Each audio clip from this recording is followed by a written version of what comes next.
हमारा चिंतन कठोपनिषद की दूसरी वल्ली पे हो रहा है। यमराज नचिकेताओं को उपदेश कर रहे हैं। यमराज कहते हैं कि आपकी इंद्रियां प्रसन्न होगी, आपका मन प्रसन्न होगा। अगर आपका मन प्रसन्न नहीं है तो आप भगवान को नहीं पा सकते। सीधी सी बात है। कैसे होगी अंतःकरण की प्रसन्नता? अभी तो यही कहें कि भगवान की प्राप्ति तो बहुत दूर की बात है। पहले संसार में तो मन प्रसन्न हो जाए। उदास होकर बैठने से, चिंता करने से न संसार में प्रसन्न हो सकता है कोई व्यक्ति, और भगवान को प्राप्त करने की बात तो सोच ही नहीं सकता है। अंतःकरण की प्रसन्नता का उपाय योग दर्शन में भगवान पतंजलि ने बताया है। अंतःकरण की प्रसन्नता कैसे आती है? इसको 4 प्रकार के अभ्यास की आवश्यकता है। अगर आप अपने अंतःकरण को प्रसन्न करना चाहते हैं तो ये 4 प्रकार के अभ्यास करने पड़ेंगे। पहली मैत्री, दूसरी करुणा, तीसरी मुदिता यानी प्रसन्नता, और चौथी उपेक्षा, टू इग्नोर। किसके साथ करना है ये अभ्यास? सुखी के साथ मैत्री बनाओ। पहला काम मैत्री। तो किसके साथ मैत्री करनी है? जो व्यक्ति सुखी है उसके साथ मैत्री बनाओ। संसार में 4 प्रकार के रोग मिलेंगे आपको। कुछ लोग हमसे अधिक सुखी होंगे तो उनके हम संबंध में आएंगे। कुछ लोग हमसे ज्यादा दुखी होंगे और उनके संबंध में हम आएंगे। कुछ लोग पुण्य कर्म करने वाले होंगे, अच्छा कर्म करने वाले होंगे, उनसे हमारा संबंध होगा।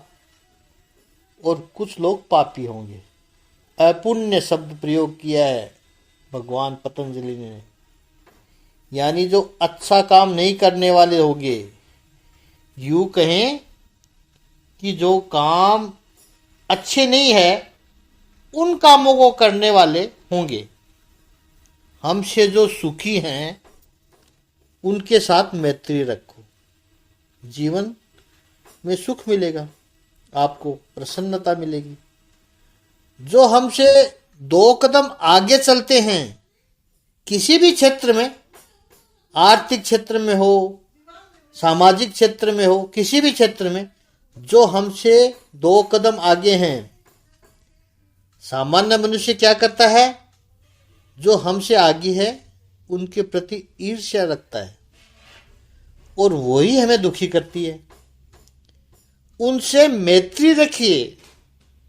स्पोर्टमैन स्पिरिट जिसे हम कहते हैं, यदि वो असली रूप में हो, जो टीम जीत जाती है उसको सबसे पहला अभिनंदन कौन देता है?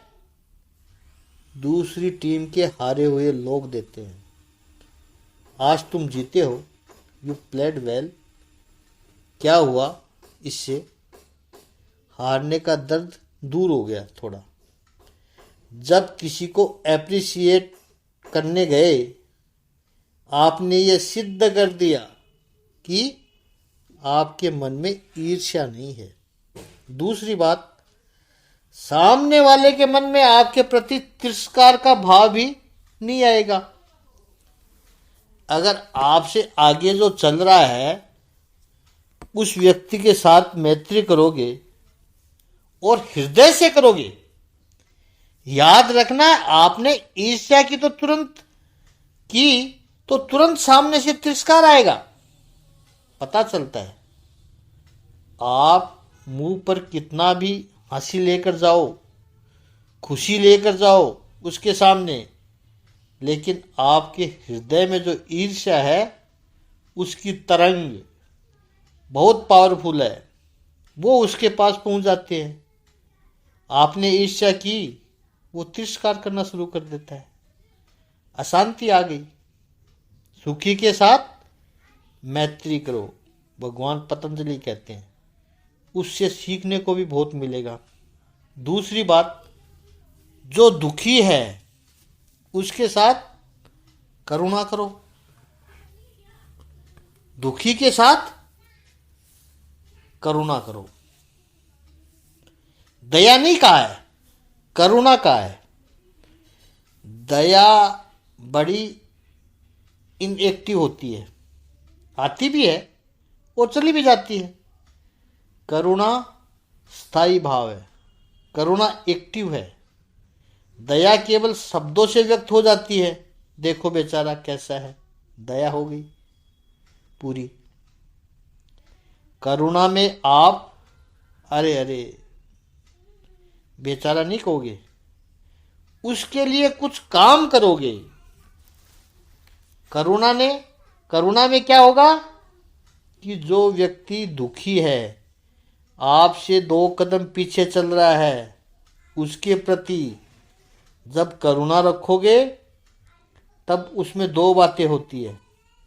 याद रखना है ये हमें कि यदि करुणा न रखोगे तो क्या होगा, उस व्यक्ति के मन में आपके प्रति ईर्ष्या का भाव आएगा कि इससे मैं बाद में देख लूंगा।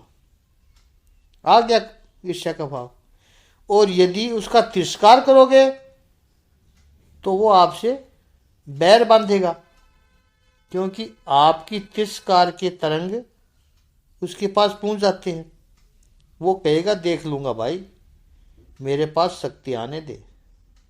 आपने दुखी व्यक्ति को बिना किसी वजह के आपने अपना दुश्मन बना दिया। करुणा रखते तो आपके मन में तिरस्कार का भाव भी नहीं आता, उससे वो आपका मित्र बन जाएगा। आज नहीं तो कल वो आगे जाने ही वाला है, तब वो आपका हाथ पकड़ के चलेगा। आपने जीवन में दुश्मन कम किए, ये भी है एक। पश्चिम के विचारक का वाक्य बड़ा ही सुंदर लगता है कि पर्वत की चोटी पर आप जब जा रहे हो तब जो वापस आ रहे हैं उनके साथ अच्छी मैत्री रखना। पीछे चल रहे हैं उनके साथ भी मैत्री रखना, क्योंकि आप जब वापस आओगे तो अभी जो पीछे चल रहे हैं वो ही तुम्हें उतरते वक्त सामने मिलेंगे, तो उनके साथ अच्छी मैत्री रखना।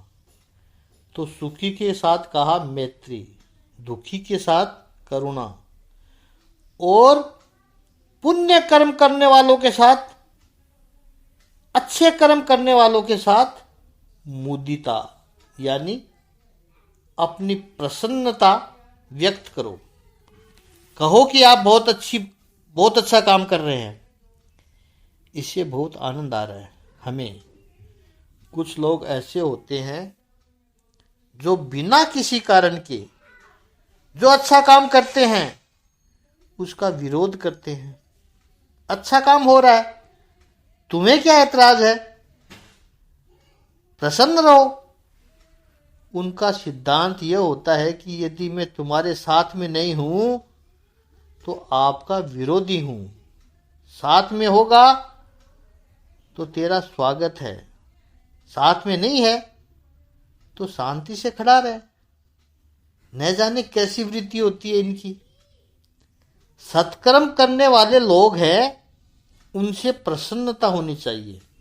और चौथा कहा अपुण्य, यानी दुराचारी जो लोग हैं उनकी उपेक्षा करो। पहली 3 बातें तो आसानी से समझ में आ गई, चौथी बात समझने के लिए ज़्यादा समय लग जाता है। इस उपेक्षा के तत्व को समझने के लिए, लेकिन ये इतना प्रभावी शस्त्र है उपेक्षा। कोई व्यक्ति गलत काम कर रहा है, बुरा काम कर रहा है, और उसके प्रभाव से आकर जब आप रिएक्ट कर रहे हो, आपका रिएक्शन कुछ भी हो, लेकिन जब आप रिएक्ट करते हो तो ये प्रमाण है कि आप उसकी सफलता को स्वीकार करते हो, क्योंकि वो यही तो चाहता है कि आप डिस्टर्ब हो जाओ, आप परेशान हो जाओ। उसकी उपेक्षा करो और वो संदेश उस व्यक्ति तक पहुंचेगा कि चाहे तुम कितना भी करो, हम डिस्टर्ब नहीं होंगे। उपेक्षा से बढ़कर कोई शस्त्र नहीं है, क्योंकि भगवान पतंजलि ने कितना सुंदर शब्द इस्तेमाल किया है, अपुण्य। वो कोई अच्छा काम तो कर ही नहीं रहा है। अच्छे काम करने की वृत्ति होती तो ये काम वो करता ही नहीं, दुराचारी का। मत झगड़ो उसके साथ, कोई फायदा नहीं है। You are wasting your energy. इस समय वैसे आप अपना अच्छा काम करते रहो, वो बुरा करता रहेगा। इग्नोर करो उसको। I am not bother. उपेक्षा करो।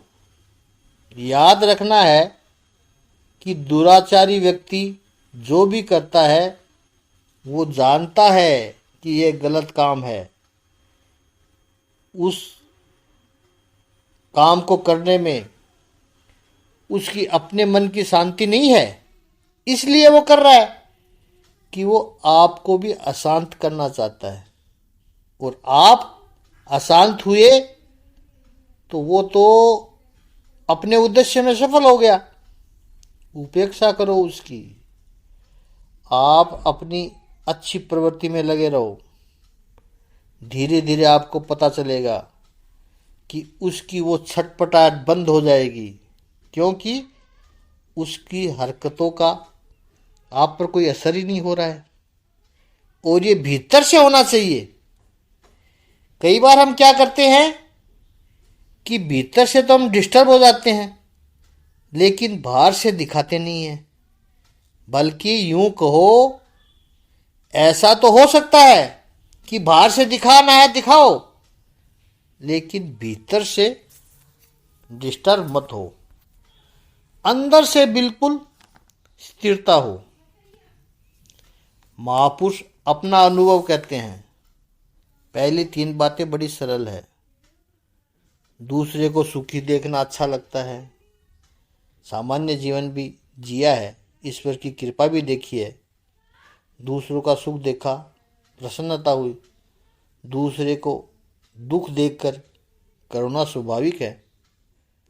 दुख नहीं देखा जाता। बस दुराचारी जीवन में कोई आया नहीं तो उपेक्षा कैसे पता चलती, कैसे कर सकता है कोई? जब जिंदगी में कोई दुराचारी आएगा तभी तो ये अनुभव होगा। कोई दुराचारी है तो समझाओ उसे, लेकिन वो समझने वाला नहीं है वो, क्योंकि उसमें समझने की क्षमता यदि होती तो दुराचारी बनता ही नहीं, दुराचार करता ही नहीं। क्षमता न हो समझने की, एटलीस्ट तैयारी भी होती मानसिक रूप से, तो कुछ अच्छे लोगों की बातें सुनता, स्वीकार करता। वो भी नहीं है उसमें, वो भी तैयारी नहीं है उसकी। 5% लोग दुर्जन ही रहेंगे समाज में।